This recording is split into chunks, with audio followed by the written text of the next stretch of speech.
name. 1.5 million scheduled to start, most importantly, around this beginning of August, be finished by Halloween if they're on track, which would be 4 EV chargers, that's dispensers, across 8 stalls, and 1.5 million, as I mentioned. So that's quite a cool amount. Interesting with this location is it used to look like this last November. It was actually going to be something called a go-to station, and a different kind of network was eyeing that up, but looks like they've left this one and Iona has jumped in. So Walter, I think you were probably the most eager to hear from Iona and maybe the most disappointed when we kind of got crickets again for a little while. How are you feeling about the news that they're setting up in your backyard, essentially? Very exciting. But besides the North Carolina, let me just touch on the site that you were describing. That is in line with what we were thinking. At some point, I was wondering whether or not it was going to be a Love's partnership, because really the question is, what private land are they going to be putting it on? Because you have to choose somewhere to put these things, and it's going to be either land you purchase or land you lease from. So the question was, what site selection were they going to be using? And we're getting very preliminary indications, which will become a little bit more in focus as time goes on here. But that to me is the most interesting. The 1.5 million, I think, seems a little high, but I'm not quite sure. I suppose they're doing an attached facility similar to the Mercedes-Benz Charging Hub Marquee location in Sandy Springs, Georgia, where there is kind of like that container-shaped add-on that had facilities for restrooms and also vending machines in a seating area. So maybe that's where the additional funds are going. But I basically would guess that to be about $1 million just for the hardware and canopy, if I had to throw a number out there. So definitely a premium experience, and it's so far they're following through with what they were suggesting. And as you say, the next question is who their hardware vendor is going to be. And as you so poignantly mentioned in your video, them putting their headquarters in Durham, North Carolina, kind of gives an early indication it will be Kempower, because they're just going to be down the street from where the Kempower North American facility is. They're also not a million miles away from Alpitronic, who are in North Carolina as well, but also just inked a deal with Mercedes-Benz, right? So on the higher end of that, 400 kilowatts, very high power charging. Not entirely sure if they're going to move away from ChargePoint Express Plus completely, or maybe mix and match for a little bit and then see what lands. But that potentially, I don't know, Eric, you had some thoughts on whether that means they'll maybe not go with Alpitronic, or do you think there's an overlap with Mercedes-Benz maybe having some influence on that decision at the Iona side as well? Yeah, I mean, I would think that would indicate maybe not, right? Like, I think Kempower is probably my number one guess at this point. But Iona was pretty adamant that their build out would eventually end up falling on 400 kilowatt, right? So they were saying initially that 350 kilowatt, but given the time that's passed, I wouldn't be surprised if they just, forego the 350 kilowatt units and do the pure split 400. So that really does narrow it down to just Alpitronic and Kempower and maybe ChargePoint, but I don't really foresee ChargePoint being able to support them. So, I think we're going to see a segregation between the different hardware providers at this point, probably sticking to one, like what we're seeing with Delta and EVgo, kind of, their main squeeze, if you will, and they're sticking to that hardware provider. And I think the one thing Alphatronic had over other competitors was the silicon carbide rectifier inside their all-in-one unit, which provided the CPO less loss in selling electrons to customers. However, Kempower has released an SiC power module also, and is able with the heavier cables to dispense 400 as well. So they're right in line with each other. And also made in America. Their Alphatronics are going to be piped out of the factory in Wisconsin, and the Kempower there in Durham, North Carolina. So either one of those, I think, as is being discussed, are definitely good options. ChargePoint Express Plus also, there's nothing wrong with those as far as I'm concerned.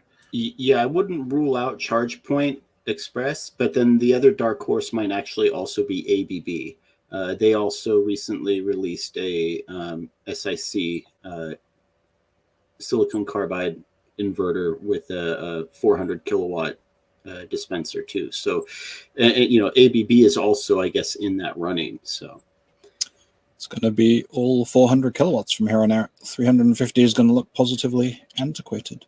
Well, and one thing that I would say about that, and this is just purely rumor and speculation, and I think Walter, you've seen some of this, or maybe you as well, Steve, where like some of the Delta 350 kilowatt, where on paper, right, it should be providing 500 amps at 400 volts to both stalls simultaneously. We're seeing, it seems like, some issues with that, and some chargers not being able to do that full power split. So ideally we're looking at, as Iona would describe it, 8 powered stalls of somewhere between 175 and 200 kilowatts, but still capable of outputting that full 400 kilowatts when called on. Yeah, I mean, I think it's obviously only just emerged, and it's one site so far, but I do think we'll start to see more of these creeping out. If their goal was to, we only had the information that they were going to build something before the end of the year, right?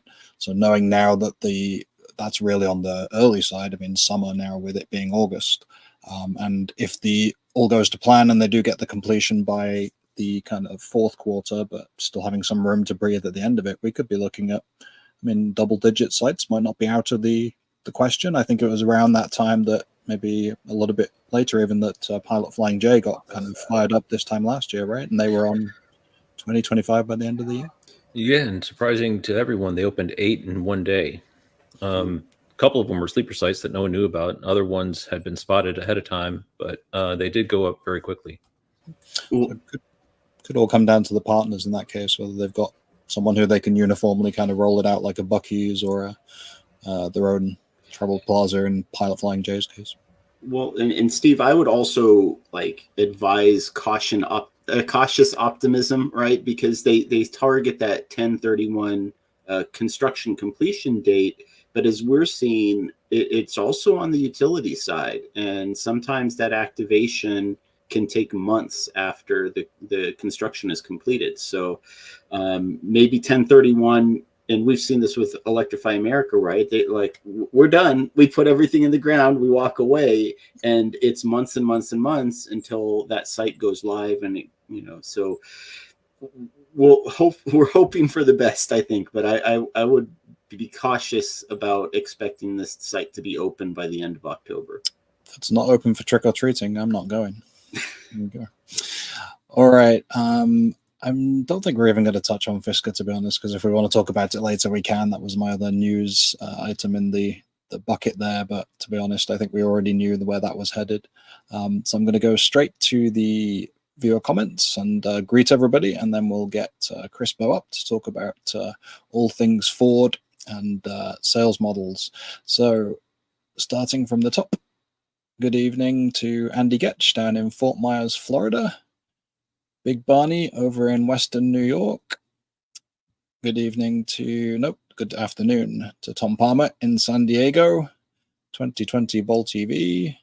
Mike Mahan in Southern California, 73 degrees. That is very low compared to me for once. And Mike is, I believe, looking to offload an Audi e-tron at the moment. So maybe there's a little seller's market can happen in the comments here as well. If anyone else is in SoCal in the market for a older but premium EV. Bill B down in Tampa, Florida. Good evening. Just a reminder from Andy again there that he's driving a Mustang Mach-E and a Smart 4.2 electric. Nice cabrio. Always wanted to get in one of them and see if I could road trip it.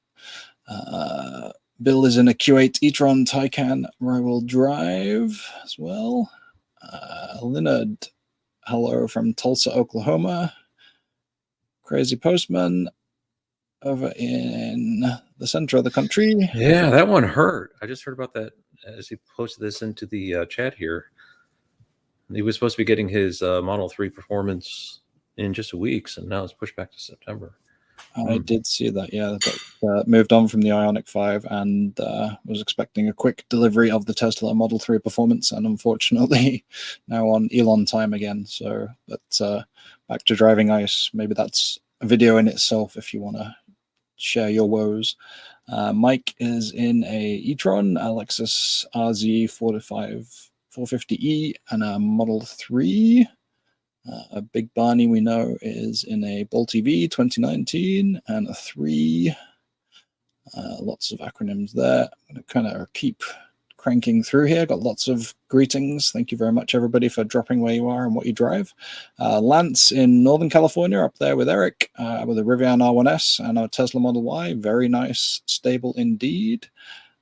And Brian Ribby on the road, heading down to, I think it's Colorado for another EV event. So there's going to be some good road trips coming out of there on his way down from Minneapolis, St. Paul to, at the moment, I-80 Nebraska.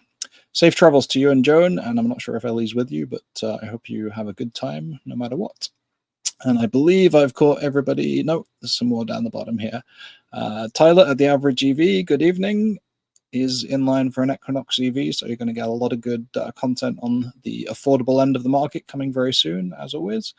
And last but not least at all, Bow Family EV, which is Chris Bow, who we can bring up now. Excited for the conversation and coming from the Bay Area. So, Chris, if you're ready, you want to access the mute button. Good evening. How you doing? No, I've still got you on mute.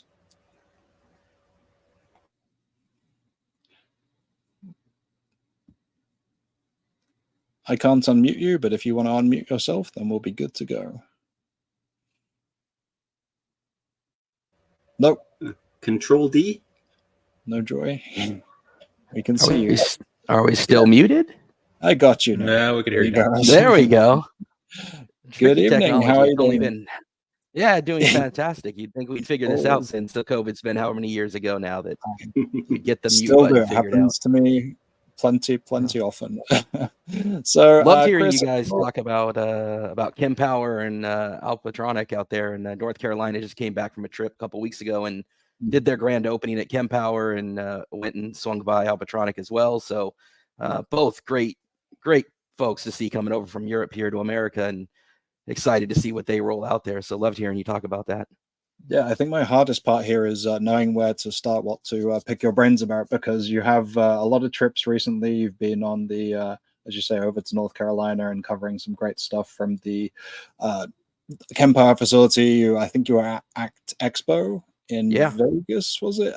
So a bunch of kind of industry, EV nerdery there with the hardware side and certainly fleets. You drive an F-150 Lightning. I think one of your videos recently that absolutely blew up was on the Cyber trucks, comparing the two. So it's hard to know where to begin. I think I'll just let you kind of take off and take it wherever you'd like to, just introduce yourself and kind of your background a little bit.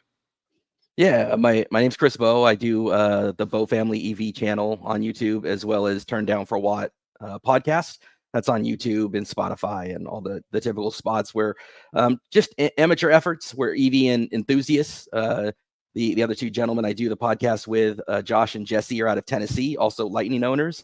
I kind of got my start on Facebook with a Ford Lightning group before I had even taken delivery, and became a moderator of the group. And it's gone up to now 24,000 members, and just all the typical stuff you see when a truck isn't or any EV isn't released yet. You have all the people asking questions, and so it was just, I nerd out on that kind of stuff, and got really lucky. A guy named Sergio, who is big in the EV community and well-known Lift GIF on X, Twitter, whatever we call it now, very active in the group. And I would reach out and say, hey man, can you find out about X or Y? And he's like, you know what, why don't you just ask him yourself? And I'm like, they're not going to talk to me. He's like, nah, I'll make it happen. And so, all kudos to Sergio. Anybody who doesn't like my content, blame him. If you love the content, thank him. But he's kind of where it started. And he introduced me to the folks at Ford, who have been amazing ever since. They invited me out to meet with them, and Darren Palmer and Emma, and all the folks at Ford. And ever since, they've been great. They've flown me out to Detroit. They've involved me quite a bit. And then I helped start out here in the Bay Area, the Bay Area Lightning Owners Club. And I do just different EV events and stuff around the area as well. Just again, being that enthusiast and love for the movement. And and that just led to connecting with Tesla Owners Club, San Joaquin Valley. This guy Joe, if anybody's known him, Prez, amazing guy, and was really gracious and got me involved with a a Netflix documentary, and went and did some stuff down there. And then it just kept going, right? Al at Tesla Owner Club East Bay, he was really great. And I started doing a bunch of drives with them. And this was before the NACS rollout happened, and they were super welcoming and just amazing, each to a person. It's always funny how the online vitriol doesn't translate to real life people. I found that really, really fascinating. And then finally, John, kudos to him in terms of the YouTube thing. He, I did a couple videos with him and with Sergio, and with a couple others, Tim, who has a Rivian R1T, and we did a whole comparison between the trucks. And Joe was really gracious and said, look, you can use any of the content for your stuff. Once I've posted it, feel free to, grab it and use the sections that you like. And I posted 3 and only 1 blew up, but it was the one of me driving the Cybertruck, and that 140,000 views. And next thing you know, that's kind of where that happened. And then, and then the podcast with Josh and Jesse. So, that's kind of the 30,000 crazy foot view of where I got to. And it would struggle to a blast. I drove the Lightning all the way from the Bay Area to Vegas. Mm-hmm. What was that? No, you're saying you might need an entire podcast or show just to kind of detail what you've been up to in the last 6 months or so. It sounds like a busy schedule you have there. So how long have you been in the F-150 Lightning, just so I have a kind of context for your time with that? Yeah, it'll be 2 years in July. So I'll do a 2-year video coming up, about 21,000 miles on it. Longest trip has been to Vegas that I did for the ACT Expo, and so that was great. Most of the time though, it's just daily around the Bay Area, so I've got the standard range, not the long range. So that adds a bit of adventure when you're doing a drive down to Southern California or Vegas. But yeah, it's been a fantastic vehicle for me. Yeah. And Chris, this is Walter. I've Volvo XC40 Recharge. I was similarly getting ready to do a 3-year review coming up here not too long. And I was thinking about how to cover that. And one thing that people are interested in is battery degradation. And I don't really see much of any. I don't know about you on your Lightning. I'm guessing after 2 years, you got little to nothing as far as degradation goes. Yeah, I haven't seen anything at all. Funny enough, I drove the Volvo C40 down in when I did the visit to North Carolina. Fast, right? Great vehicle. What blew me away was in the Lightning. I mean, it's so inefficient that if it tells me I've got 240 miles of range, I know that that's not going to happen. I know that I'm, depending on my speed, 190 or whatever. So I'm driving this C40, and I landed in Charlotte and then drove to Durham and then returned to Charlotte. It is so I wanted deadly accurate. Yes. Very, very accurate. I'm doing 75, no problem. And it would give me like everything, man. Everything. And it would originally said I'd have 17 miles of range when I got to my destination. And I ended up with over 24. I was like, this is great. I'm totally opposite experience. The Lightning, whatever it tells you, nah, man, you can drop like 30, 40 miles off of that brick, Yeah, Android Automotive also factors in altitude changes. It's really best in class. It's good tech. Yeah, I was really, really happy with it. I did a video. I said it was a great rental. Not personally what I would buy, but that's because I'm a big fluffy guy and I'm not built for that vehicle. But as a rental, it was fantastic to have. Yeah, but degradation, no, I haven't seen a thing. But I'm not doing anything crazy with it either. So, I think these EV batteries in general are incredibly resilient. I mean, you hear all kinds of stories of people doing lots and lots of miles, hundreds of thousands of miles on these things, and I think there's lots of life in them. Oh. Yeah. Eric, what do you have on yours? I'm about 180,000 miles right now, but the battery was replaced at 160, so I'm fresh and new. Under your whole experiment with degradation by replacing it for free. Was that under warranty? Yeah, they refreshed the warranty, so it's another 8 years, 100,000 miles. So. Man. Talk about double bonus, so good for you. I was just laughing because the Bolt EV experience with the range estimator guessometer is the exact opposite. You go about 150 miles and you're down to 25%, and then you've got like 75 miles of range left. It just everybody's like, I'm not gonna make it, and they're like, wait, how do I still have battery left? Yeah, you gotta learn your particular EV's personality, I guess.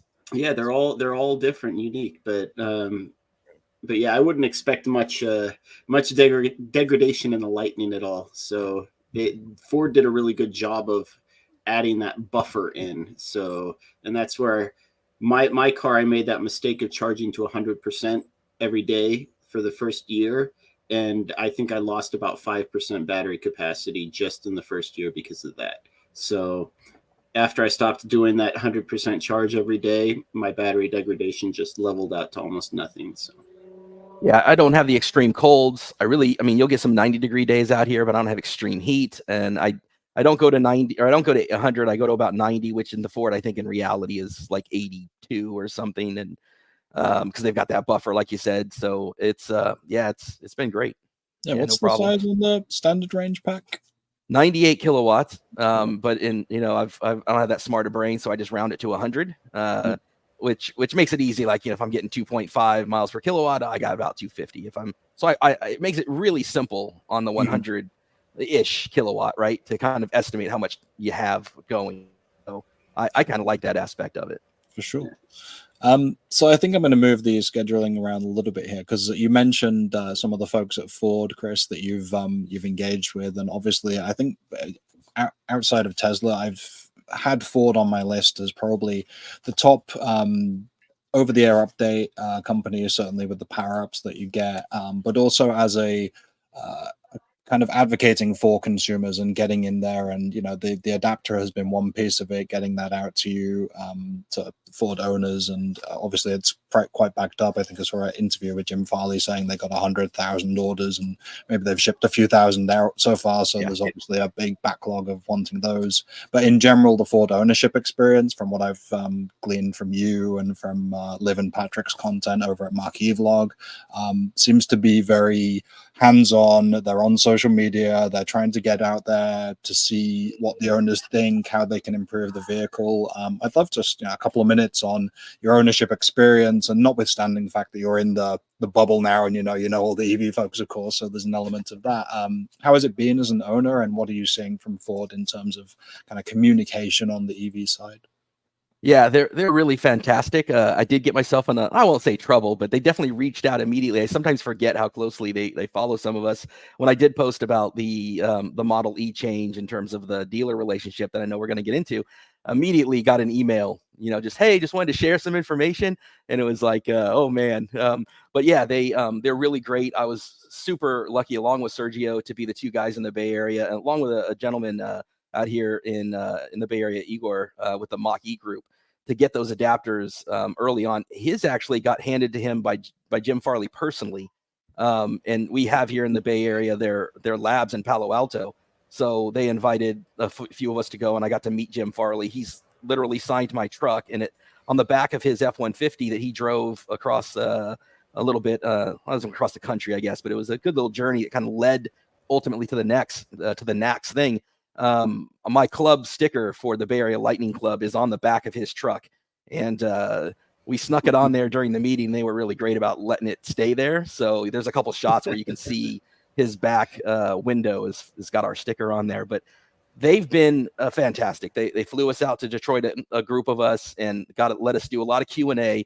And we asked all the things that a lot of the folks from the forums and from the Facebook group wanted to know in terms of OTAs and why the struggles and and they were really transparent with it, and they really talked to us a lot about it. And they ask our opinions, and they want to know.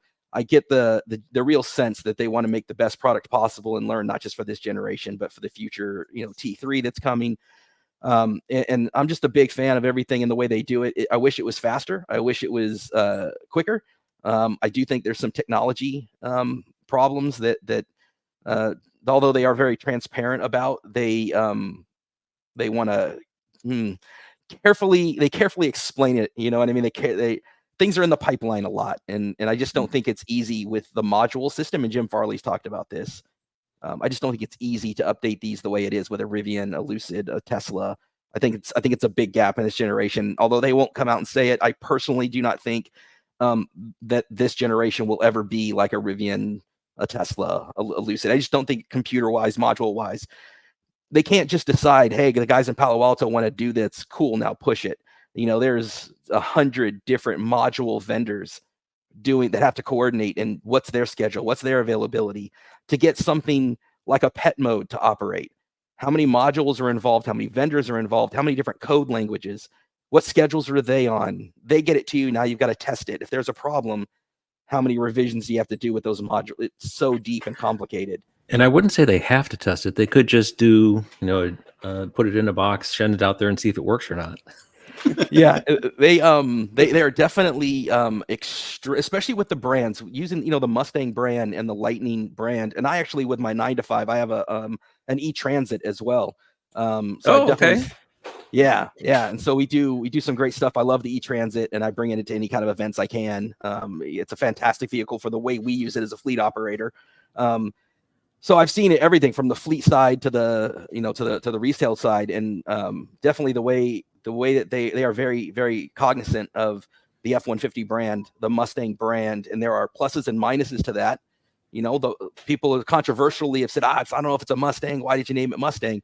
I don't think it would sell the way it does if it wasn't named Mustang. I don't think the people in the building would put as much energy behind it if the brand Mustang wasn't there. They had to become protective of it, and so it had to live up to the name Mustang. And although arguably there might be some aspects with thermals and doing some hard pushing, that maybe it's got some room to grow in that area. I think overall, especially the new one doing 3.3 seconds or whatever the heck it's doing on its speed. Is it 2.3? Maybe it's 2.3. It's quick. It's Mustang. It's sexy. It's a great car. And the way they get that type of buy-in from their people is that you got to throw that Mustang or that F-150 name on it. That's the only way they're going to get the people to put the effort into making it a great EV. But I mean, I personally drove the new Blue Cruise out in Detroit months ago, and it still hasn't seen the light of day. It's still so cautious because they don't want somebody to get hurt, or they don't want it to do something that they haven't anticipated. And I think you bring up a good point about the vertical integration versus working with partners. And I think at one end of the spectrum is the Fisker, which kind of did a crash and burn this week, unfortunately. And then at the other end of the spectrum is the Tesla. And there's an automotive debate going on is where does the pendulum swing? And as you say, the T3, they're trying to bring a lot in-house. And versus, I have an early model General Motors EV, it's the Lyriq. And similar to what you're describing, it's a car by committee. So anytime you want to do an update, it takes a long time. And I'm still bringing my car into dealership to have modules flashed because there's no way of doing over the air on certain components yet. So I suppose there's pros and cons. And still, I don't know where this is going to settle. And anyone who is a Tesla purist will say that vertical integration is the way to go. But I could definitely see pros and cons to that as well. Anyway, I think Ford is in a tough spot, man. I think they are still trying to figure that out. My kind of North Star that keeps me fired up about Ford is Doug Field. This guy, to me, I got to meet him in Palo Alto, and I really want to get him on the podcast. He's just a phenomenal person. He started out as one of the original Segway people. Went over and spent time at Tesla, and then Apple, and then Ford got him. And I'm telling you, this is the guy. This is the one that they needed to get. And this is the one that gets all the other engineers there. And he's the whole software defined, or however you want to describe it, vehicle guy. He's responsible for a lot of the recent stuff you've seen that's like the Android Automotive. He's all about vertical integration. He knows what it means to get a software team together. I think they've grown to like 300 people in what they call their Skunk Works group. He's the guy. And so as long as he is there, I feel confident they're going to get there. But I think it's more complex when you're talking about Ford, who is so diverse in terms of geography, unions, all the stuff that they're doing, fleet, pro. It's tougher than just a tougher thing for them. And we, kind of is going to segue eventually into the whole conversation about the dealer network. Not everything is as simple as we want to do this. Here it goes. And there are some people, Jim Farley definitely gets it. He wants fun vehicles. But at the end of the day, you got a COO out there and you got shareholders, and they're a little bit different in that aspect than a Tesla and a Rivian, who those guys are true believers. There's one path, and that path is pure EV. And Ford, I don't think is going to be that for maybe ever. I mean, the F-350s and those types of things they're huge. Yeah, and the customization market, like the ambulances and the camper trailer or the truck trailers, and there's so many things that you just don't have a lot of wiggle room because there's so many people depending on you. Yeah, I don't want Ford to be Rivian or Tesla. Those guys are what they are. It's what makes them great. Ford should be Ford, and I hope they represent the Ford brand within the EV space. And I think they're still going to have the stuff like you're talking about, the ambulances and the big trucks and all the different big box things, all the government vehicles for fleet that they do are just remarkable. And there's a space for that in EV as well.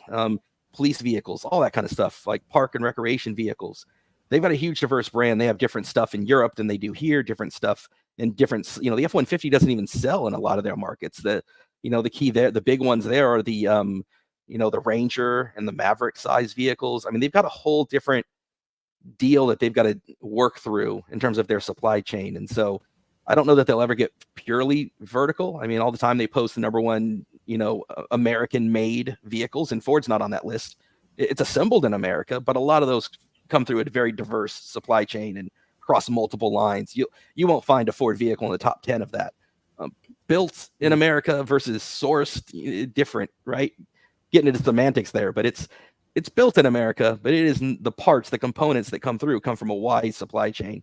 And I don't know that that's changing. It'll change some, but I don't think it's going to ever be like what Tesla is.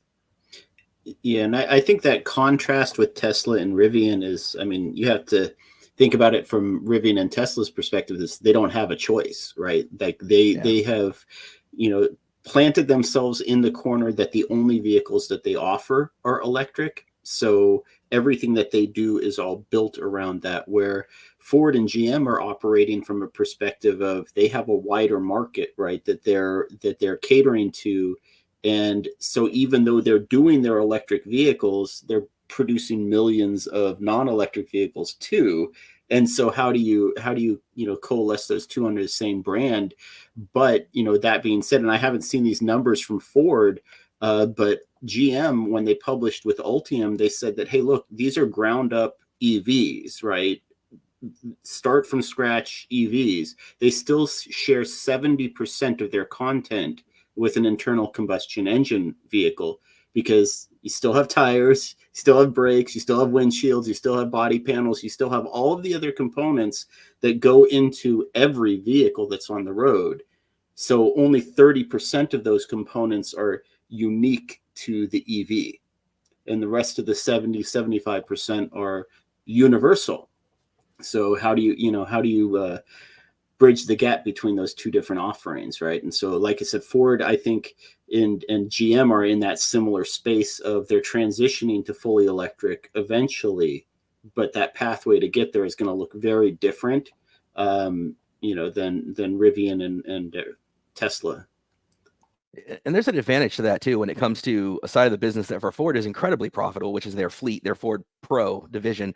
And I can tell you, as someone that operates a fleet, one of the things that happens, very common, windshields, right? Just take a windshield for an example. If I'm replacing the windshield on an E-Transit versus when I'm doing it on a Rivian or something, right? The cost and the time it takes to get a new windshield for an E-Transit is nothing in comparison. But you try to go and spec what you're going to get one of those, Rivian delivery vehicles, or one that we use. Really, we're not into Rivian yet. I'd love to be. I think they're great vehicles. But let's say the BrightDrop, for example. The BrightDrop is a very niche still vehicle that doesn't share the glass with anything else. And so trying to get a BrightDrop, which we have replaced, is much harder, much more expensive, much longer wait than when we try to do an E-Transit.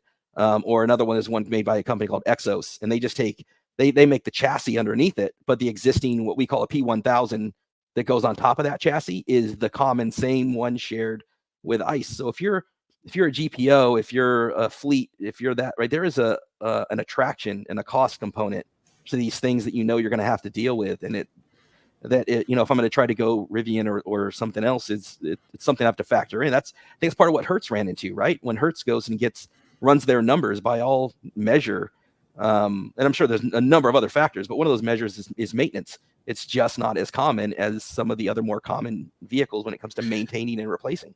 Great point. And I think one of the ones that's coming for Ford's E-Transit market share is the E-Sprinter for Mercedes that they're going to be manufacturing domestically. And as you say, it's a component question when you're talking about fleets. And they definitely have a compelling platform right there. Yep. Especially when you start looking at Europe, vans are big in Europe. We have a Mercedes Sprinter, not the E-Sprinter, but we have a Mercedes Sprinter as well. It's more costly than the E-Transit to run, but it's got other advantages to it. So it's just, where does it fit within your fleet? But I think especially in Europe, the vans are big. They're popping out in Europe, and they lead the way with EVs anyway. But I guess China as well. But Europe, I think, shows us a glimpse of what could be, in America, and I hope happens. We don't have the truck side, the pickup truck side over in Europe. So the van kind of does that heavy lifting for the fleet side. You may, like you said, you have the Maverick, the Ranger, that kind of thing, but seeing a pickup truck in the UK or on the continent is a lot less common than it would be over here. But those tall vans, as you say, white van man is a thing around the UK. But we are kind of touching here. We've been skirting around the edges of the main topic here, which is, I think, kind of speaks to the old versus new, the way of doing things previously, and the new way that the likes of Tesla, Rivian, Polestar are all kind of trying to push forward. So direct sales of electric vehicles, online sales, showroom sales, whatever you want to call it, versus the traditional dealership model, which, as Chris kind of hinted at, has given Ford a little bit of trouble in transitioning. The Ford Model E program, for context, really quickly, was launched, I believe, in late 2022. It was designed to give Ford dealerships a certain level of certification to qualify that they were, qualified. They had the right techs on site to handle EVs, that they had charging infrastructure on site, and that there were various kind of caveats over the years, but it was essentially you have to invest this amount and put these things in place to be able to sell Ford EVs in any meaningful sense. That was quite well trumpeted at the time, but then got a lot of pushback over kind of 2023 was kind of when all the action happened, several lawsuits, New York State, Illinois, a bunch of Ford dealerships banded together and kind of pushed back against this requirement. And the upshot was, more recently, I think, last week and the last couple of weeks, the Model E program was sunsetted, which was a euphemistic way to say left on the chopping block. So, Chris, I think that kind of speaks to our initial theme of whether or not dealerships are an advantage. Obviously, we have a kind of rich history in the US and North America more broadly of the franchise model, the dealerships being a key link to the community, being able to be a place where you can go and look at the different vehicle options on the lot, having somebody who can hopefully help you, although we've had plenty of stories with EVs where they're less than helpful and maybe push you back to a combustion or a hybrid option. Versus the Tesla Rivian model of starting to be able to, albeit not in all of the states at the moment, sell those vehicles online or go to a showroom and have somebody place an order for you and have a lot of that delivery handled online by a much less kind of high pressure sales environment.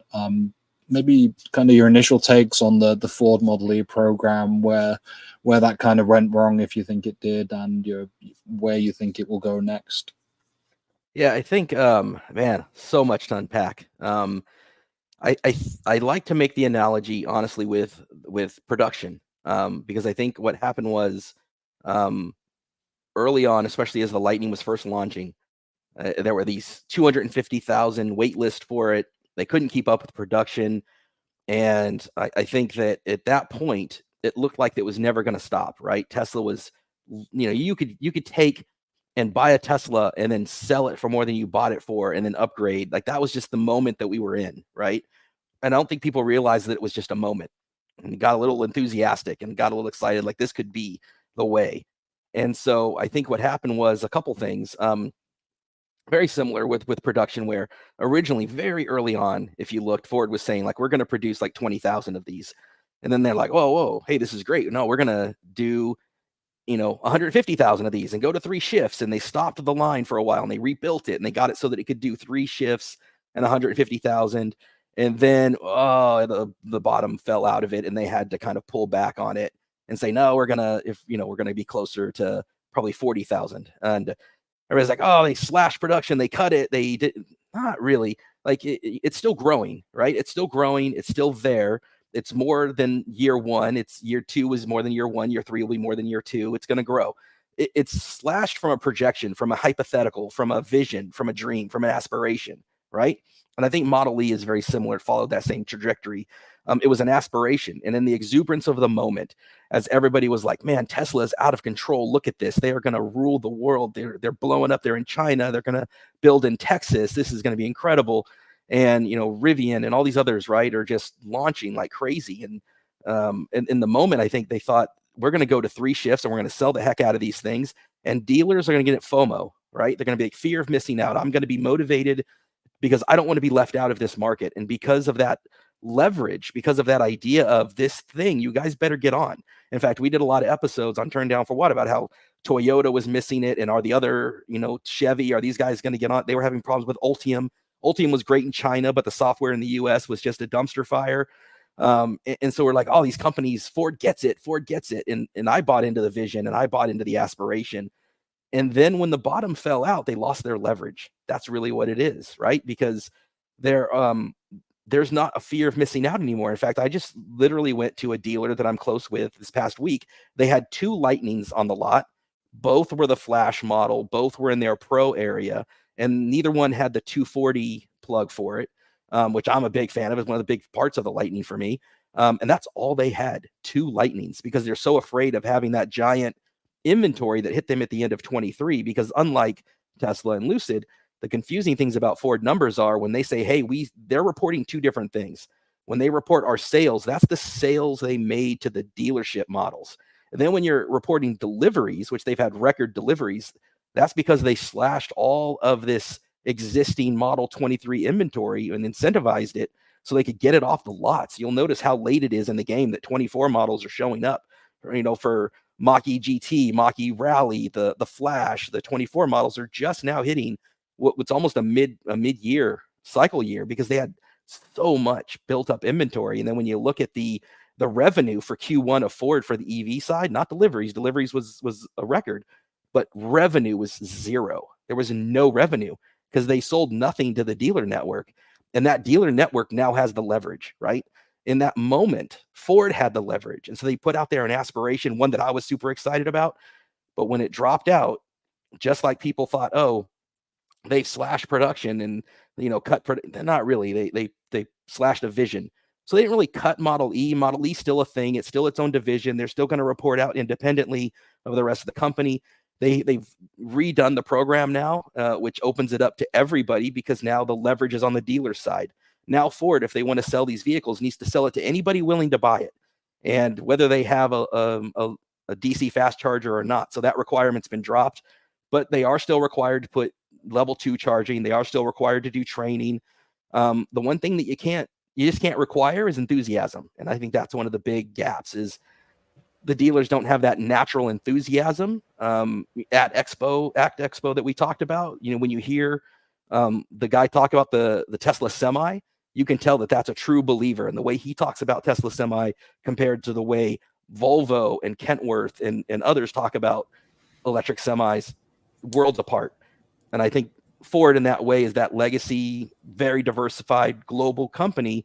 They just had reality. Reality just occurred. The bottom dropped out. They lost their leverage, and so they had to adjust. And now they need the dealers more than the dealers need them. And for that slight moment, we thought we could change the world and how it was experienced, and it just didn't last long enough for it to come to reality. And I think the dealer model has its place. I should pause because I can talk about this stuff forever. But if you look at Fisker that we were just talking about, right? They, at the very end, as a Hail Mary, tried to pivot into a kind of a dealership area because they needed to sell it. It just didn't. It was too little, too late. If you look at another one, VinFast is just dipping their toe into the dealer experience too. So there's a place that it makes sense, especially from a fleet perspective. So there's a lot there, and I'll kind of pause because, again, I'm a talker. Yeah, I was gonna say, I agree, Chris. Like there really there is a place for dealerships, and I think that's overlooked. I think it was John McAvoy from Autoline. He had mentioned something about this because Tesla is just finally starting to hit that growth pain, where one of the big benefits of dealerships that's not really talked about is it allows you to continue producing even when there's a lull in demand, right? And so if you're primarily online, right, you don't have the same sort of inventory capacity that you would have through a dealership. You don't have that distribution capacity that you do through a dealership. So there is benefits from it. I just wonder, and I'm kind of curious because one of the big things that I know, especially for the Lightning, but I think it also happened for the Mach-E, as I remember, that turned a lot of people off was the dealership markup, right? And Yeah. so, and I wonder if that Model E possibly had some sort of an impact in terms of, if you're a dealer and you know a dealership and you know that X, Y, and Z dealerships in your immediate area don't get access to the vehicles that you get access to, and you know that there's a limited supply, and you can mark things up. And we saw people who had reserved Lightnings and gotten confirmed prices show up at dealerships and want to charge them $10,000 to $15,000, a dealer adjustable, increase on top of that. And it just turned a lot of people off. And I wonder how much of the lull in Ford's EV sales had to do with backlash against those dealerships. And so it could be that Model E just didn't serve the purpose that they intended. And I'll just say this part too, because I know from GM's perspective, one of the ways that you get on their good list, right, in terms of selling EVs, is the more EVs you sell, the more you get sent, right, from their factories, facilities.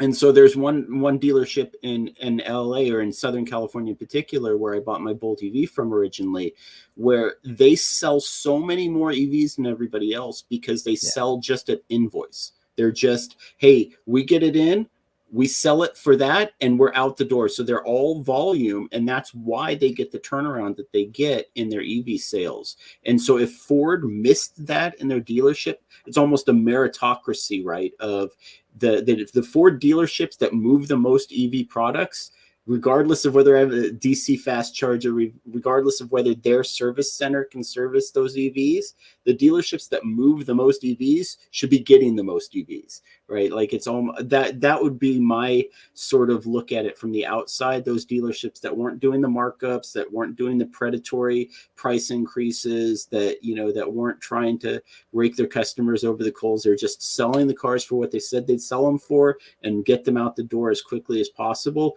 Those, to me, if I were Ford leadership, I'd say those are the dealerships that I'm emphasizing. I'll send all my Lightnings and Mach-Es to them. Let them move them, because they know how to talk to customers enthusiastically, get them on board, get them to buy an EV, and just close the deal. So I don't know. That's just my thoughts on it. Yeah, I'd love to know a little bit more about the inner workings of how that's decided and what that looks like. They do have things called the Ford store, which are typically your bigger volume dealers. And I've had, vastly different experiences. I can tell you one of the coolest places I've ever been was Ford Country in Henderson, Nevada. And they've got 2 of the DC fast chargers already. When I went to Vegas, I made sure I went and did a stop there, because it was the first time I had seen the Ford DC fast chargers. And they have a little cafe, a little like a 50s diner attached to it, called Mustang Sally's. Super appropriate. So while you're there waiting for your truck to charge, or while you're there getting your scheduled maintenance, you have this amazing diner to go to, and you can just tell that they fully embraced.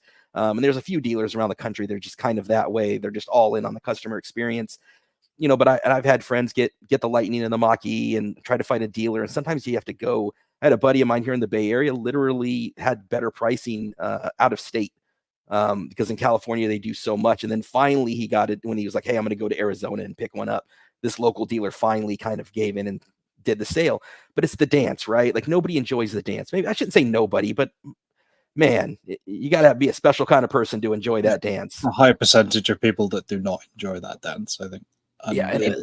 No haggle dealerships are popular for a reason. So, well, it's taken me back to getting the Ioniq 5 in 22, which is that kind of heady days that Chris was talking about, where no one seemed to think that the prices were ever going to drop, and that they'd charge us 80,000 plus for a top trim Ioniq 5, which seems insane now. But there were people driving from the East Coast, or coming from the West Coast, flying over, driving the car back, because some of the dealerships, there were maybe 2 or 3 dealerships that got a reputation for very, very honest, ethical kind of pricing. pricing, and everybody else, like the entire West Coast, seemed to be just inflated by 15, 20 grand. And that's the kind of thing where we start to really get, the good and the bad of dealerships, really, because when you find that one that's gold, you really want to stick with them. But there are so many others out there that I just kind of went through the comments, and it seemed to be, 1 in 5 that was more pro dealerships than, less enthusiastic.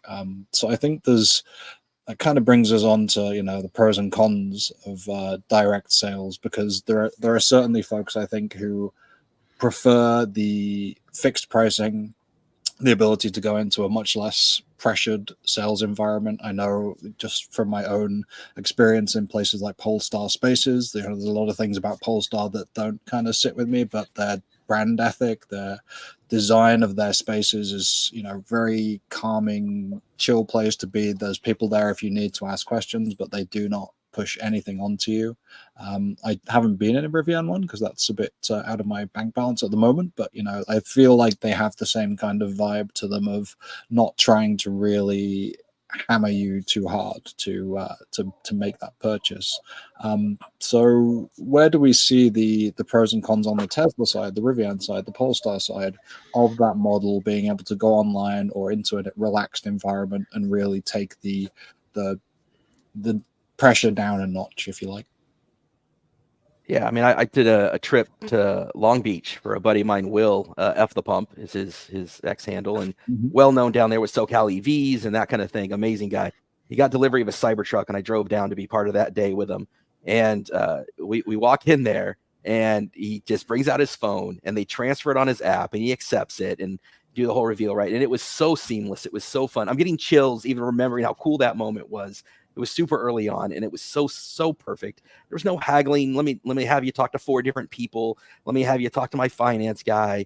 I mean, it just went right to his app. It was live. It was there, and it was so great. It was really a celebratory day, and I take that juxtaposition to my own experience with the Lightning, where I've got a fleet relationship with this dealer. I've bought a 99 Ranger, a 2008 F-150, my wife's 2013 Edge, which all allowed me to get the literal first one off the lot without MSRP. It's only because I had that leverage that I was able to say to them, hey, I'll buy it from you, but I want in writing that this is the case.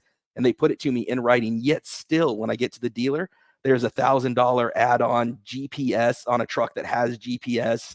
And they're trying to get me, even though I've got financing set up through a credit union that did EV financing, I had to talk to the finance guy. Wanted to sell me on prepaid maintenance. What prepaid maintenance? What are you talking about? It did a whole dance, right? And it literally took me hours, and it took almost all of the joy, as my wife and kids literally had to drive home. And I'm like, I'll message you when this dance is over.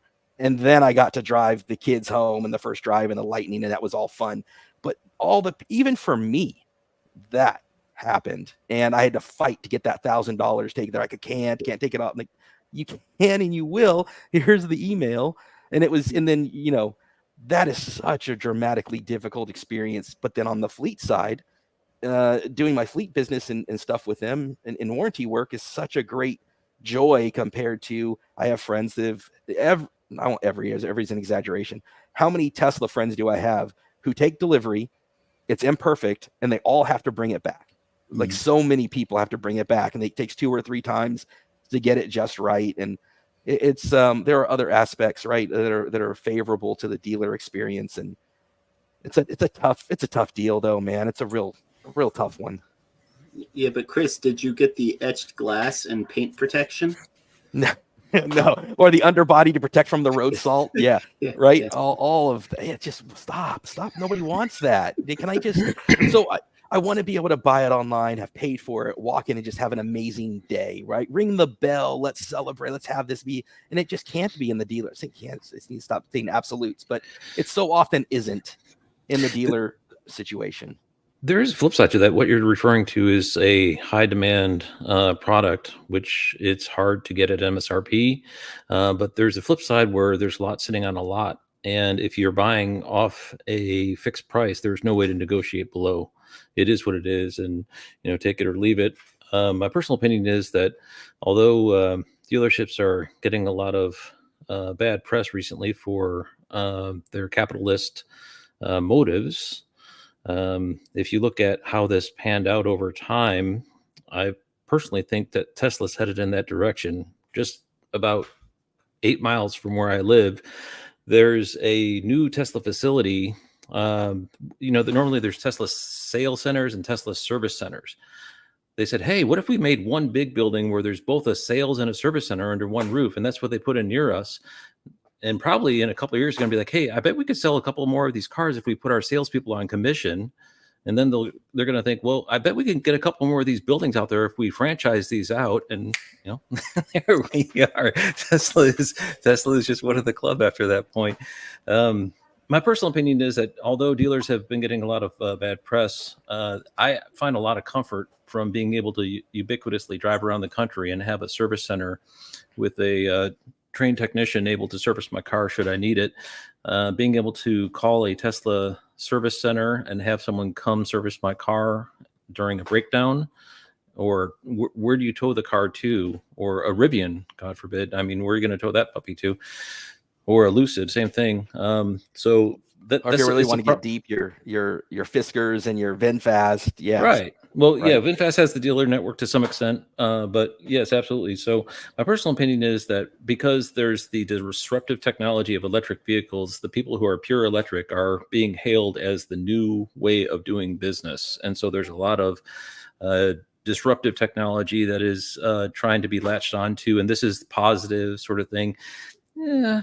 If there's a lot of lots out there that have extra cars, and I know that, and I show up to a lot, and I know that I can negotiate down below MSRP a purchase, that's in the consumer's best interest, and that will never exist with Tesla, Rivian, or Lucid.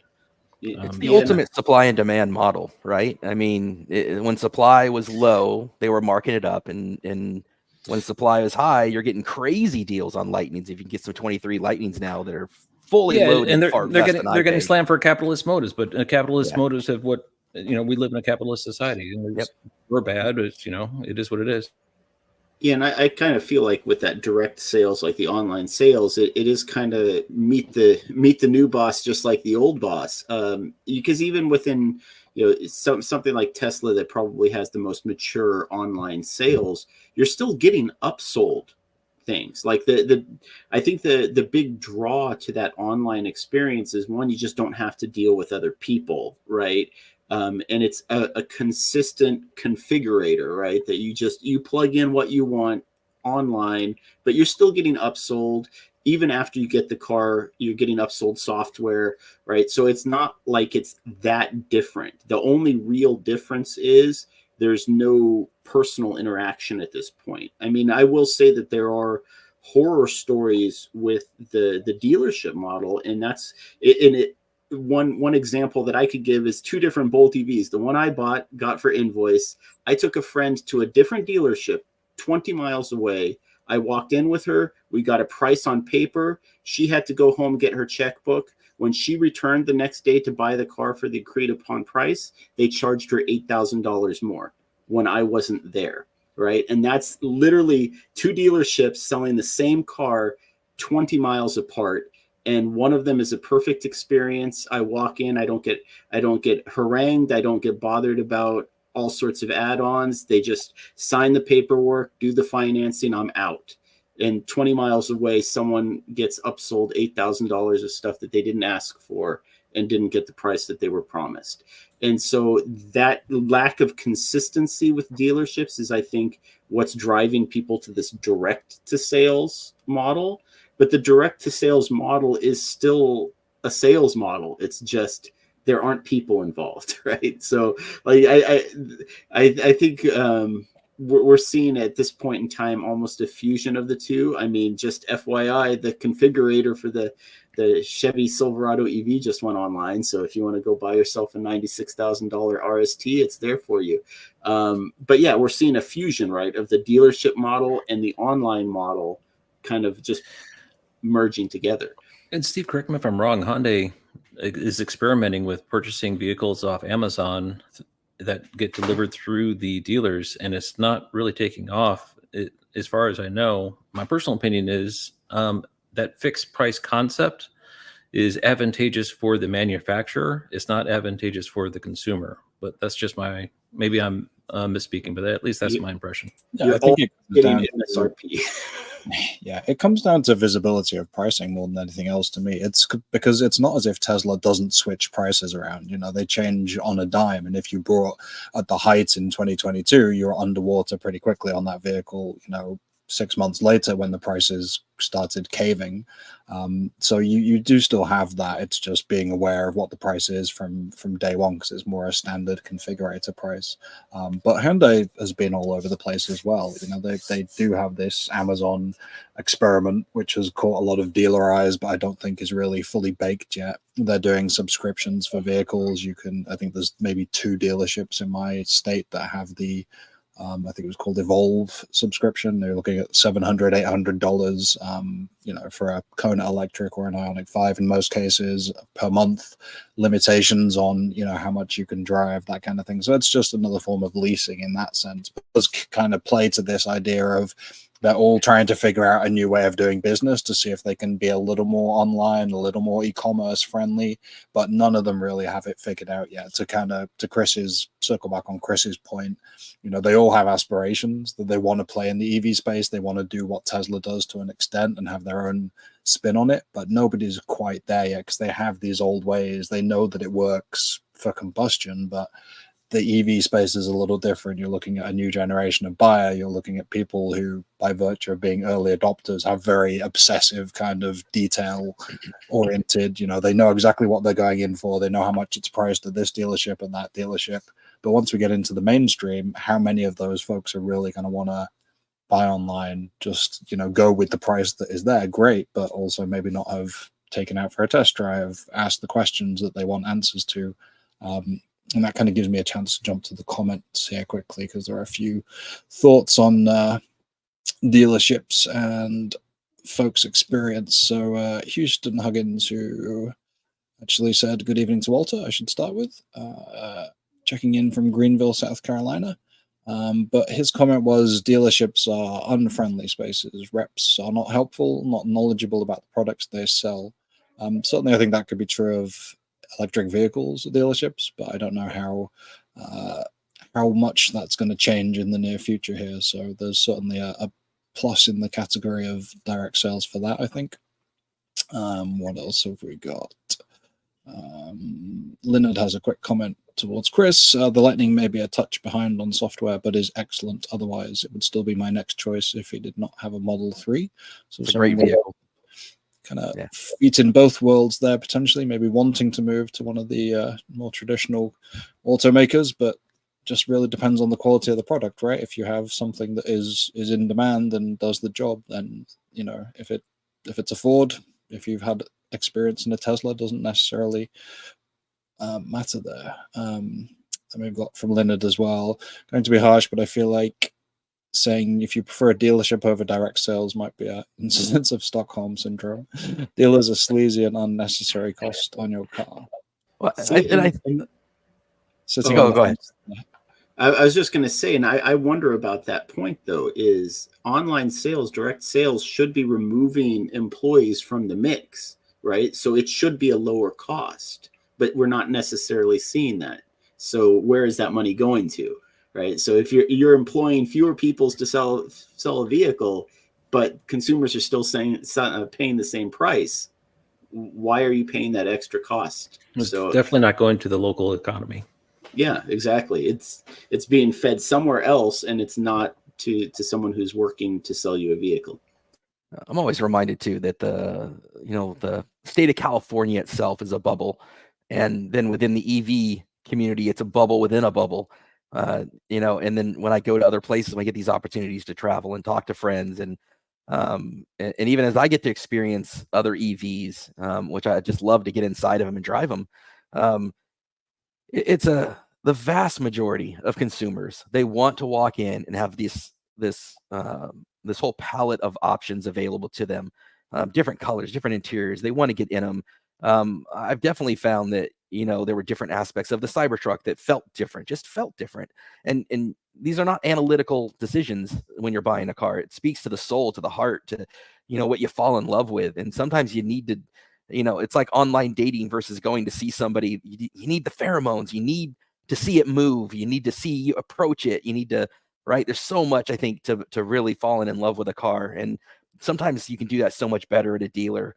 And if you can get away from the sleaziness, which is, that's the crapshoot, right? Is friends and families and Yelp reviews. And how do you find the one that isn't that? Because everybody's got a story of the sleaze, but there's a lot doing it right too. But and when you find them, you're so happy. And then unfortunately though, I think we've all had the bad dating experience of showing up, for the date, and it's the sleazy dealer, right? Nobody wants that. So it's definitely a tougher deal. And with the dealership model, I think there's a lot of people that they want that real person, that car in front of them. They want to take it out for a spin. They want to go to another dealer 2 towns over and see what they've got in their inventory. And most people still shop that way and want to. I think we see the horror stories, especially me doing the the Facebook forum, where a lot of it, you're seeing every horror story that exists. If there's one out there, I've seen it. And so I'm disproportionately seeing the horror stories, Oh, that's the thing. It's going to be the early adopters as well, right, that are talking at the moment. So when we're talking about what people prefer, we may be, as you say, kind of lured towards all the people saying, I never want to go back to a dealership again. But we're trying to get to the next wave of adopters, who are the mainstream buyers, who know the dealership process, who maybe have their qualms about it. But when it comes, down to it, better the devil I know than the devil I don't. I don't want to buy a car or buy a $40,000, $50,000 item just sight unseen on a e-commerce website. It's a little bit of a disconnect for your everyday kind of consumer. Go ahead, Walter. I had a really good experience at Modern Hyundai of Concord, where I got my Ioniq. A salesperson's name was Dudley, and he stood back and he basically showed me the car. He answered whatever questions I had. And basically I was assessing the vehicle. It was a car that got better mileage than a Prius, that cost less than a Corolla, from a established brand. And I was trying to figure out, I said, well, what's wrong with it? He's like, well, I don't know. And it was roomy. It is bigger interior than the Prius. It was really well-designed car. And I had just made a decision, it was a little bit less than MSRP is what they were offering. And negotiate down just a little bit more, and very easy process, and very ethical salesperson. The dealership was great, and they stood behind the warranty, and I never had a problem. I liked that car. I kind of was sad to see it go, and I think it was all because of the sales experience. And when I went back to go look for a car, I asked for Dudley. He had retired, but definitely a good experience. Well, and Chris, you talked about being on the Ford Facebook groups, right? And yeah, how many posts do we see about all of the people complaining about the ADM, right, when they came to get their delivery or whatever?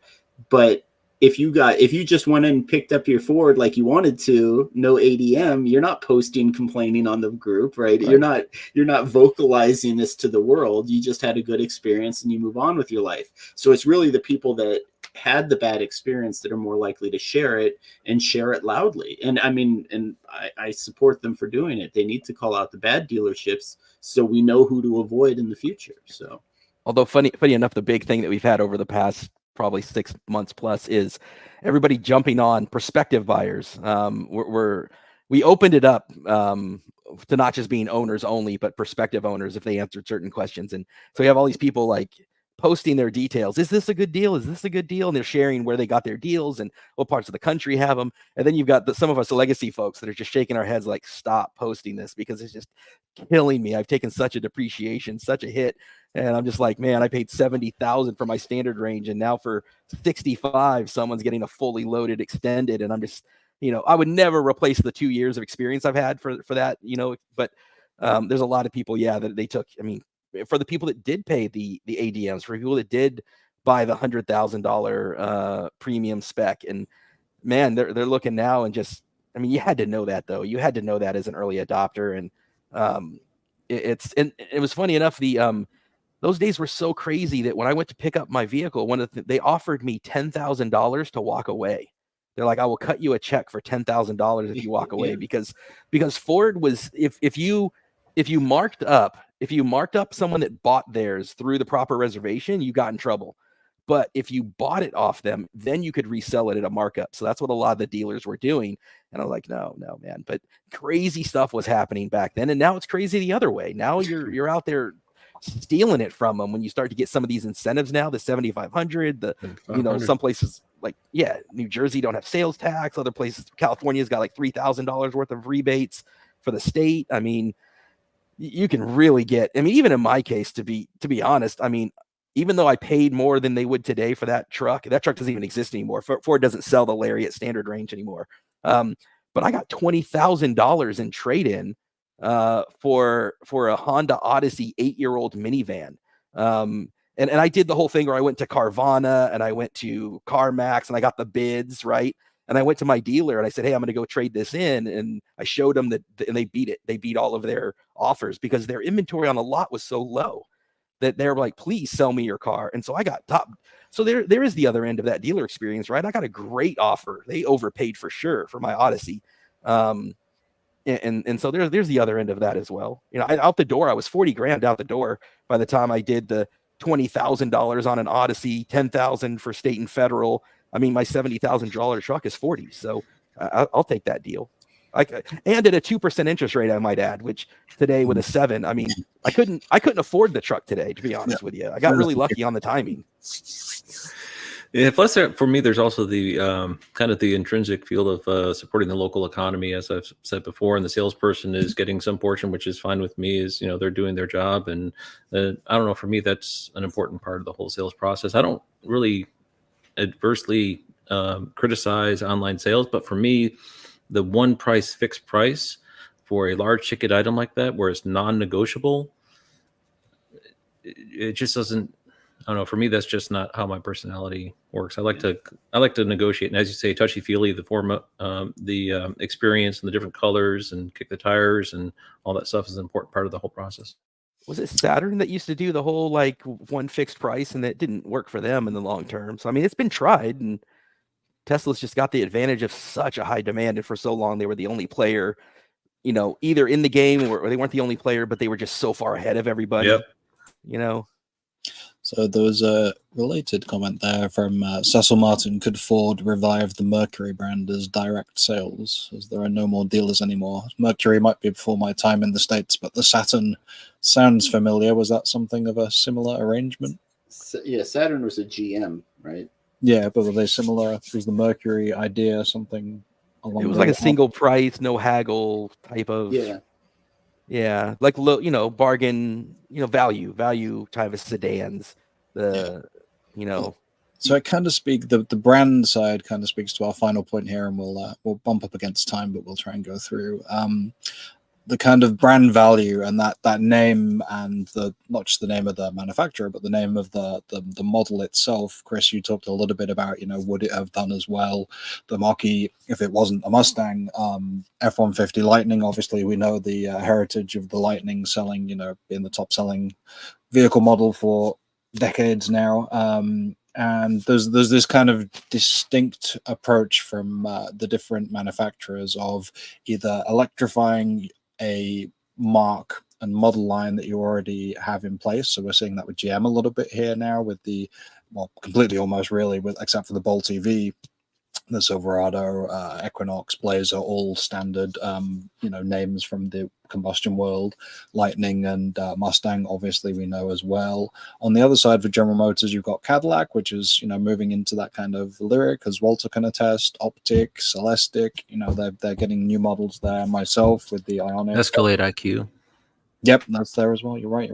So there's some kind of mixing and matching. Hyundai have electrified the Kona and the Kia with the Niro, but those are probably going to go by the wayside at some point here, and they have new lines. What do we think in terms of both that, but also who is developing now that we want to attract a wide range of buyers, and maybe say to the Equinox ICE buyer, you know, here's an Equinox EV, if you considered that. Who do we think is developing this kind of stable or roster of the most compelling electric vehicles, and where do you think that fits in with the brands that have either decided to electrify existing lines, or the ones that are really trying to just go back and build a brand new kind of brand name for themselves? Chris, as the guest, I'll ask you to start. Man, I am a big fan of Hyundai. I think Hyundai Kia Group and like the EV6, the EV9 SUV, I think they bring a lot of value at a blue market, a blue collar price to a lot of what they do. And I've had a number of friends that have tried multiple EVs. I'm surprised how many people like the Ioniq 5, for example. A lot of great people love the Ioniq 5. People that, have tried multiple different vehicles, the size and the look and the shape. And I'm actually shocked that they don't do better. I'm not really sure why they don't do better. I don't know if it's because they don't really qualify for a lot of the US, 7500. I don't know what the reason is, but I'm kind of surprised that Hyundai Kia Group don't do better. Their charging speeds are great, super dependable, well built. And I think they're right there in that kind of blue collar vibe that more people need to get. I think the prices still need to come down, but they have such a wide selection from compact all the way to that EV9. I think they have a great lineup to choose from, and I'm not sure why they don't do better, to be honest with you. But in terms of a stable of offerings, I really like Honda Kia. I would kind of lean on the side of, I've been impressed with where GM has finally got to with Chevy specifically, just with the, coming through the Ultium problems that you kind of mentioned with the software side. I haven't looked through the entire lineup. I'm not sure even where I would land, to be honest, in the $40,000 to $50,000 kind of price point, but Equinox EV all the way up to Blazer EV and the Silverado EV, once that gets to a place where it's a little more affordable and out of those RS trims. Plus with the Bolt EV still to come back, I think that's huge. And that kind of, if they can make it sub 30K again, that as you go forward a year or so, to me seems to be one of the most compelling groups of electric vehicles, even if they're a little more normal looking. I think, Kia and Hyundai have definitely knocked it out of the park with EV technology and attracting the EV crowd. And I think the lease deals seem to be bringing up their numbers. Certainly Q1 was pretty solid for Hyundai, and I think Kia will follow that with the EV9. But so I think, on balance, GM and Chevy specifically is building out that kind of stable that's really going to attract the next wave of buyers. Walter, how are you thinking in terms of who's got a compelling EV lineup? Yeah, I'd love to say GM. I think the GMC Sierra EV Denali will be a market-leading winner in the EV pickup space in the not too distant future. I think that's going to be the cream of the crop. They're really going to do a significant envelope push for the EV industry as a whole with that truck and the other ones that they have in their lineup. So I'd like to choose GM, but the reality is that, there's other players out here which really have a pretty focused strategy. Volvo, for instance, has the EX30, the EX90, both getting produced shortly the EX90 already is in the United States. The 30 is coming to the United States. The XC40 Recharge is getting rebranded to the EX. So they got all those EX brands lined up. Mercedes, I think, has kind of fallen by the wayside, lost their way. They need to regroup a little bit. But I'm going to agree that Hyundai Kia right now has definitely got the momentum. The Ioniq 7 that's going to be coming out, I think it's a superb vehicle. The EV9, the EV3, the Ioniq 6, although sedans aren't really selling and other people are abandoning them, is being put out by Hyundai. So I applaud them for that. It's a sporty looking car. I went to go look at it myself, and if I could justify buying 7 EVs, which I'd kind of like to, that would be one of them. I can't. So I'm stuck at 2 right now. The EV6 is definitely a nice car. The Ioniq 5, I'm sorry, the Ioniq 6. I misspoke there. And the Ioniq 5, these are great cars that have a very bright future. And the strategy of Hyundai Kia as a whole, the Ioniq 5N, I've seen one of those driving around my neighborhood recently. That is a sweet looking car. It's like a hot hatch and a very nice car. So they're putting out some very superb EVs. If there was one car maker that was pushing the envelope for electric vehicle adoption more than others, I would have to say a Hyundai Kia. Yeah. The only reason I wouldn't say Hyundai Kia is because I feel like you can't have a broad stable in the United States if you don't also have a pickup truck. And so I do think that their eGMP battery technology is great.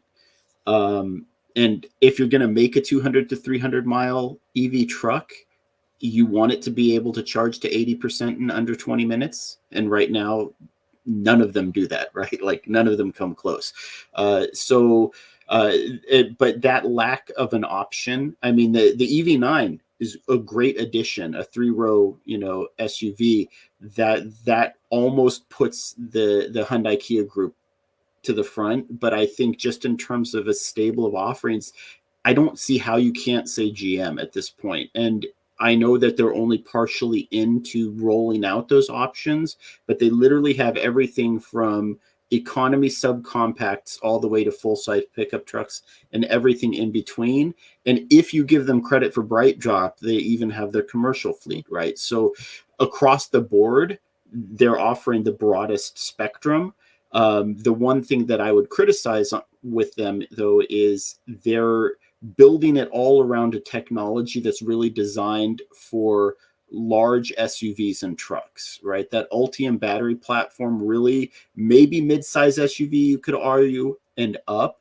But we're already seeing it with like the Blazer EV and the Equinox EV with the 85 kilowatt hour pack.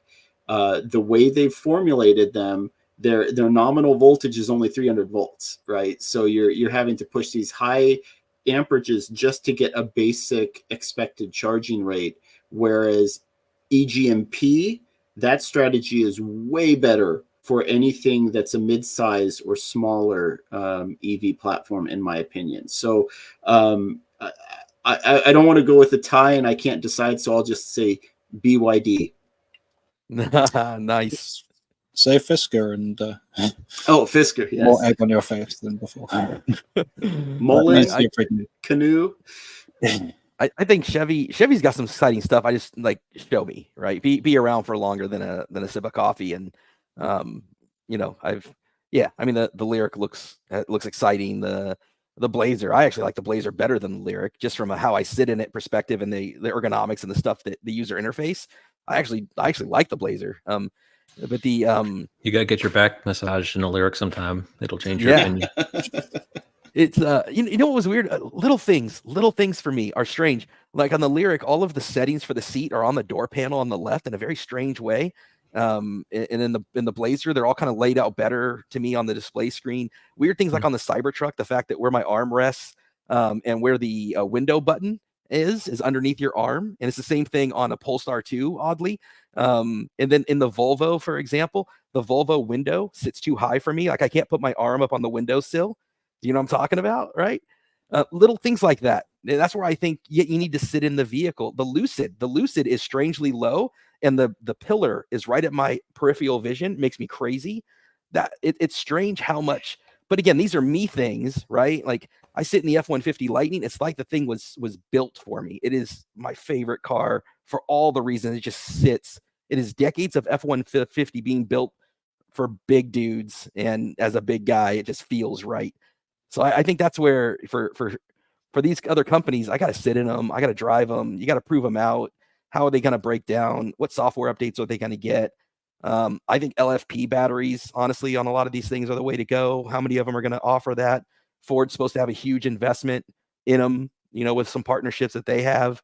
Let's see what T3 looks like. But in the here and now, I mean, it's hard to just to not admire what Hyundai Kia is doing, and I know they're committed to it. We'll see. Ford has said they're only going to roll it out if they can make a profit doing it. Chevy, again, exciting to see what they're doing, but let's see a year from now what that looks like. But man, how great is it to have these kind of conversations, though? Yeah, they were actually talking about, I remember when we could have had a conversation about when we were going to get to 10 models being available. And this was only within the last 5 years. So we're talking about entire makes and models having an entire stable of great electric vehicles right now.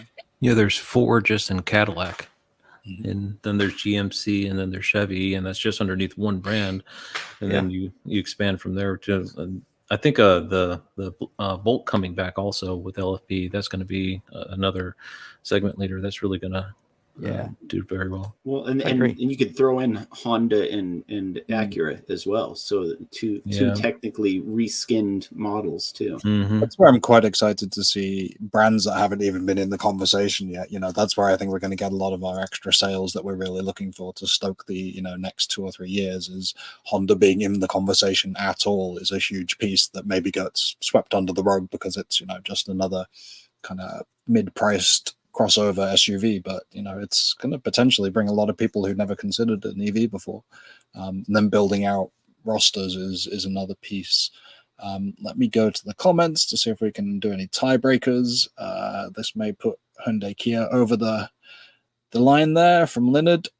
Big SUV, hatchback, and a sedan.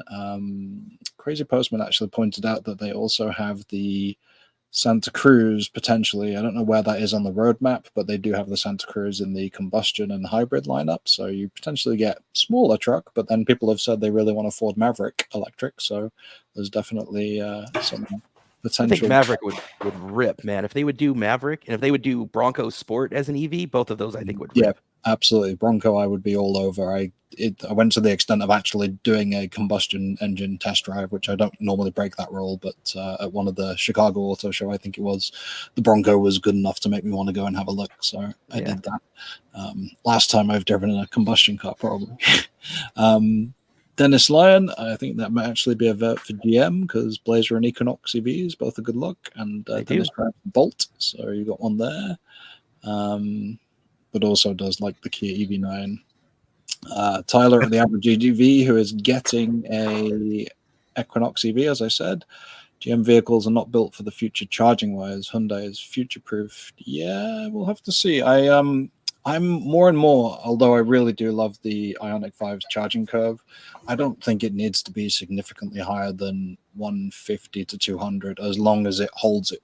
If it holds that curve long and goes to 70, 80%, I really don't care if I plug into a 150 or a 350 or a 400 in future. You know, maybe I think we've talked about this before for the trucks with those bigger battery packs. If you're getting up to 120, 150 kilowatt hours, you really want something that, you know, does probably charge a little bit faster and have a higher peak. But in a normal 70, 80 kilowatt hour pack, I'm not too worried if it's 150 or 240, to be honest. And shameless plug for one of our members here. Eric did a great conversation on grid connections concerning just this topic with Chase. It was really well articulated.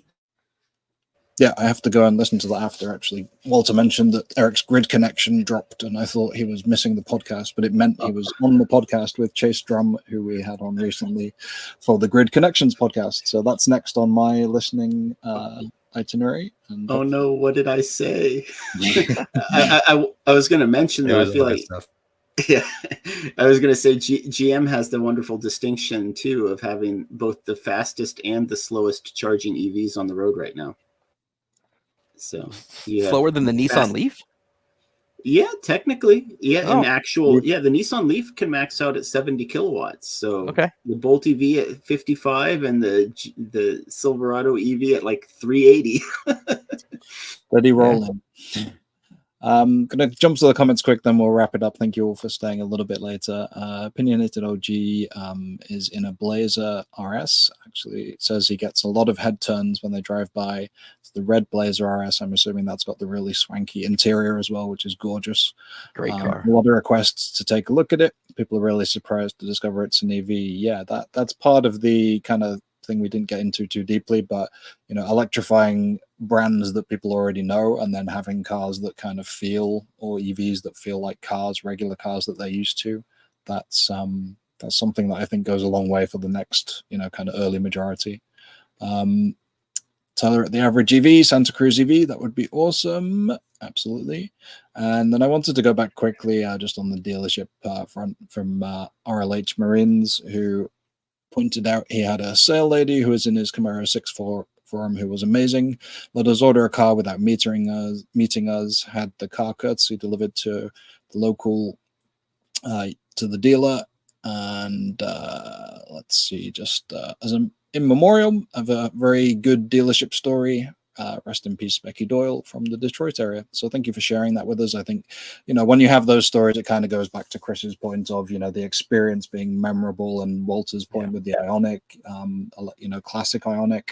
Just you have these people who can make a difference, and there's definitely some interesting groups and trade shows that kind of are trying to get back to that. I think move beyond the kind of old sleazy dealership model view and say, this is how we treat people as people, this is how we get into car sales, and you know, you're really trying to match somebody with a car that they're going to love, so that first experience is just the beginning piece of driving off the lot and loving the vehicle, rather than the, you know, fun and games of trying to haggle up over the price, get you know, different finance models and whatever else you have to jump through just to get that eventual feeling of really loving the vehicle. I think that's everything. Thank you so much, Chris, for joining us. We'd love to get the background on Ford and the experiences you've had. I think we got a good perspective on the dealership side as well. You're not even immune to it. Those escapes do kind of happen even when you're in the industry and have the fleet background. So it's interesting to hear, like, we still have a ways to go, but I think Ford is definitely on the right path from as far as I can tell. So yeah, definitely check out Chris's channel. As he mentioned, he's got all kinds of lightning content on there, as well as the Cybertruck video that he did. That's Bo Family EV on YouTube, and you can also check him out with Jesse, and I'm forgetting the other gentleman's name. Josh.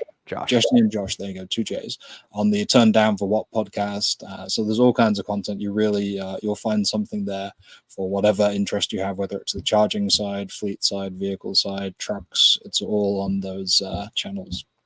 You can catch Eric Way on the News Coolum channel and doing his charging efforts around North California. North Carolina is Mr. Walter Schulte, and he's at the Network Architect channel. Weekly updates on all things DCFC, excellent site reviews which follow the News Coolum review model, which is something I hope to use myself this summer. And if you have any time left after checking all that out, go and check out Chase Drum and the Grid Connections podcast, where Eric was on this week. It's a lot of stuff to fill your week. Thank you, everybody, for joining, and we'll see you in 2 weeks' time. Cheers, everybody. Thank you.